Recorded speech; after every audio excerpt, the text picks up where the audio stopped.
o programa A Bíblia no Meu Dia a Dia. Que alegria nós estarmos juntos para, iluminados pela palavra, experimentar a graça de Deus. É isso, é por isso que existe o programa A Bíblia no Meu Dia a Dia, para que eu e você, em contato com a palavra, experimentemos aquilo que Deus tem para falar conosco, para nos instruir e para mostrar os passos que eu e você precisamos dar na vivência da fé e na experiência que a palavra nos traz. Vamos pedir o Espírito Santo para nos iluminar no estudo bíblico de hoje. Em nome do Pai, do Filho e do Espírito Santo. Amém. Vinde, Espírito Santo, enchei os corações dos vossos fiéis e acendei neles o fogo do vosso amor. Enviai o vosso Espírito e tudo será criado e renovareis a face da terra. Oremos. Ó Deus, que instruíste os corações dos vossos fiéis com a luz do Espírito Santo, fazei que apreciemos retamente todas as coisas, segundo o mesmo Espírito, e gozemos sempre da sua consolação, por Cristo Senhor nosso. Amém.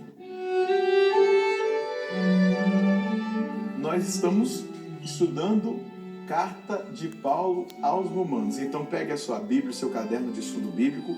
Nós, no capítulo 1, vamos meditar nos versículos do 16 até o 32. 16 ao 32. Vamos colher de Deus o que Ele quer falar conosco a partir do nosso estudo bíblico de hoje. Vamos lá? Versículo 16 do capítulo 1. Eu não me envergonho do Evangelho, pois ele é a força salvadora de Deus para todo aquele que crê, primeiro para o judeu, mas também para o grego. Nele se revela a justiça de Deus, que vem pela fé e conduz à fé, como está escrito: o justo viverá pela fé. Ao mesmo tempo, revela-se lá do céu a ira de Deus contra toda impiedade e justiça humana daqueles que, por sua injustiça, reprimem a verdade. Pois o que de Deus se pode conhecer é a eles manifesto, já que Deus mesmo lhes deu esse conhecimento. De fato, as perfeições invisíveis de Deus, não somente seu poder eterno, mas também a sua eterna divindade, são percebidos pelo intelecto, através de suas obras, desde a criação do mundo. Portanto, eles não têm desculpa. Apesar de conhecerem a Deus, não o glorificam como Deus, nem lhe deram graças. Não o glorificaram como Deus e nem lhe deram graças. Pelo contrário, perderam-se em seus pensamentos fúteis, e seu coração insensato se obscureceu. Alardeando sabedoria, tornaram-se tolos, e trocaram a glória do Deus incorruptível por uma imagem de seres corruptíveis, como homens, pássaros, quadrúpedes e répteis. Por isso Deus os entregou, dominados pelas paixões de seus corações, a tal impureza que eles desonram seus próprios corpos. Trocam a verdade de Deus pela falsidade, cultuando e servindo a criatura em lugar do Criador, que é bendito para sempre. Amém. Por tudo isso, Deus os entregou às paixões vergonhosas. Tanto as mulheres substituíram a relação natural por uma relação antinatural, como também os homens abandonaram a relação sexual com a mulher e arderam de paixão uns pelos outros, praticando a torpeza homem com homem e recebendo em si mesmos a devida paga de seus desvios. E porque não aprovaram alcançar a Deus pelo conhecimento, Deus os entregou ao seu reprovado modo de pensar. Praticaram então todo tipo de torpeza, cheios de injustiça, iniquidade, avareza, malvadez, inveja, homicídio, rixa, astúcia, perversidade, intrigantes, difamadores, abominadores de Deus, insolentes, soberbos, presunçosos, tramadores de maldades, rebeldes aos pais, insensatos, traidores, sem afeição, sem compaixão. E apesar de conhecerem o juízo de Deus, que declara dignos de morte os autores de tais ações, não somente as praticam, mas ainda aprovam os que a praticam. Olha só como Paulo já começa mostrando a culpabilidade da humanidade que não acolhe o Salvador e que não acolhe a redenção. Isso precisa ficar muito claro para nós, porque hoje, até mesmo na igreja atual, vamos pensar no tempo atual. Aqui ele está falando da igreja dos romanos. a igreja que estava em Roma. E a igreja atual, nós, povo de Deus, muitas vezes estamos com uma mentalidade corrompida. Sim, senhor, e sim, senhora. A gente tem aprovado pecados, a gente tem aprovado muitas vezes pessoas que estão no pecado. A gente não tem mais coragem de dizer a verdade como ela deve ser dita, porque a gente quer, desculpa usar até uma gíria, mas a gente quer ficar bem na fita com todo mundo. Mas o caminho da salvação não é o caminho da boa reputação.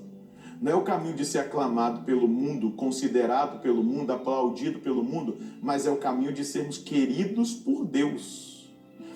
E a gente tem que dizer, pecado é pecado. E Paulo descreve aqui, inclusive, aquilo que hoje muitas vezes está em voga, a relação antinatural de mulher com mulher, homem com homem, ou seja, ele está falando da prática homossexual, que já está lá nos Romanos, lá atrás, olha lá.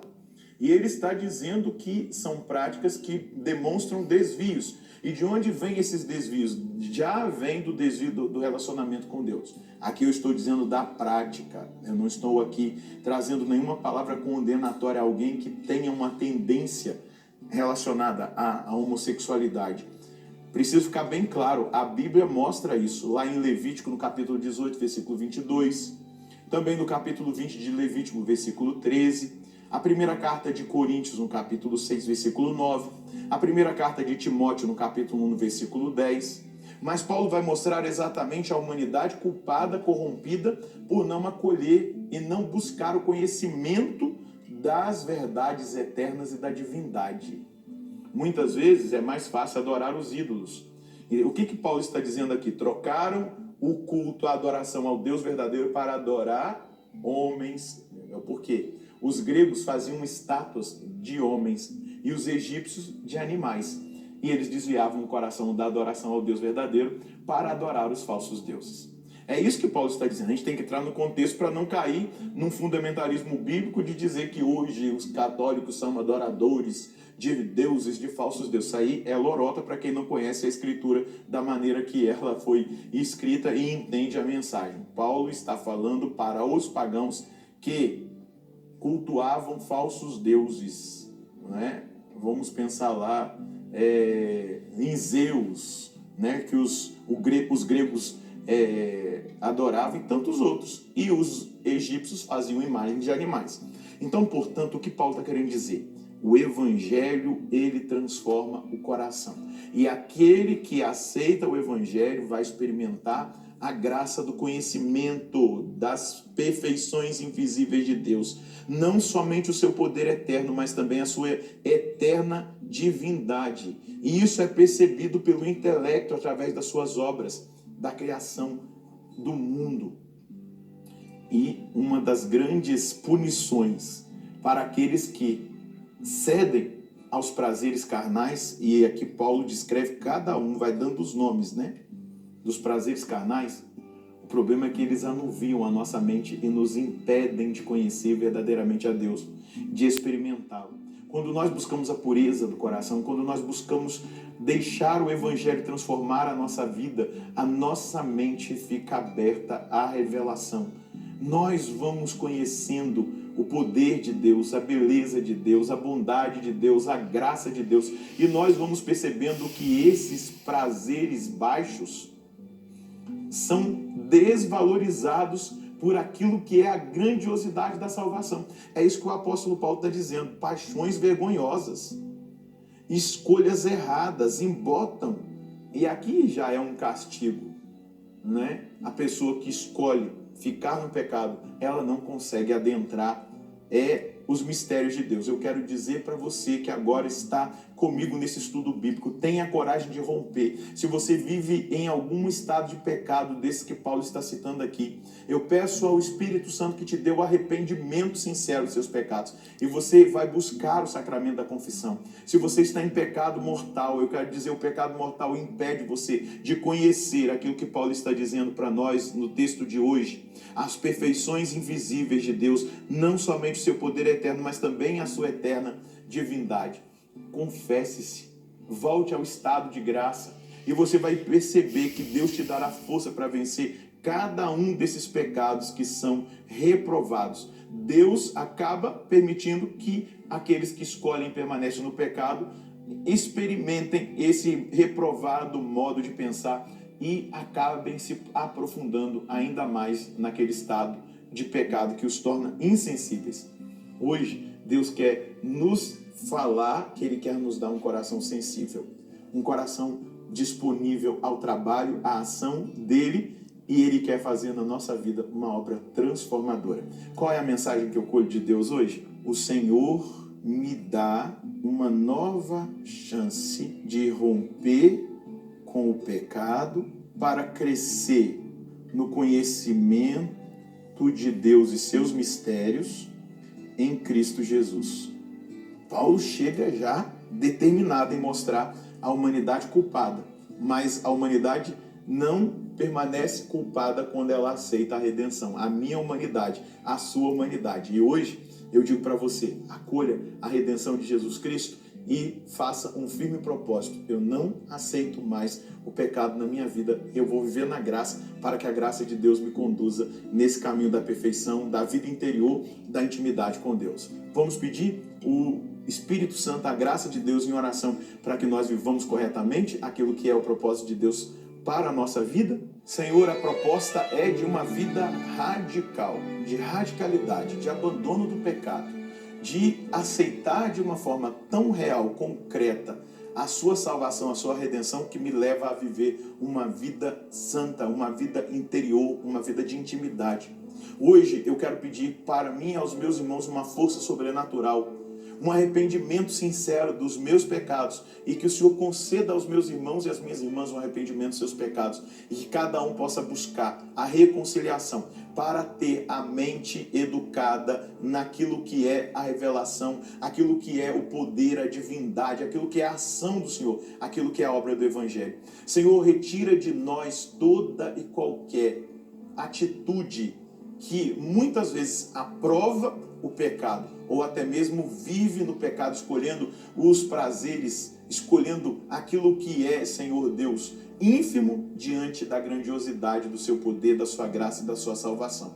Então, redima agora a minha vida, a vida dos meus irmãos, e toca-nos com o seu Espírito Santo, para que a nossa humanidade culpada seja redimida no sacramento da penitência, e redimidos pela força do seu sangue preciosíssimo, nós também consigamos viver na sua graça e na verdade do seu Evangelho. Toca em mim, toca nos meus irmãos, para que verdadeiramente o Evangelho aconteça na nossa vida. E é exatamente isso, meu irmão, minha irmã. Deus quer que nós vivamos de uma maneira correta, coerente a nossa fé, abandonemos o pecado, não condenamos ninguém. Nós não somos chamados a condenar ninguém. Nós somos chamados a propor a salvação. Não concordar com o pecado não é condenar, mas é oferecer à pessoa a possibilidade de conhecer a verdade e ser liberta do seu pecado, daquele mal onde ela está enfiada e que torna com que ela fique cega e insensível à graça de Deus. Tenha coragem. Deus abençoe você, a sua família. Nós nos encontraremos no próximo programa, se Deus quiser, no nome do Pai, do Filho e do Espírito Santo. Amém.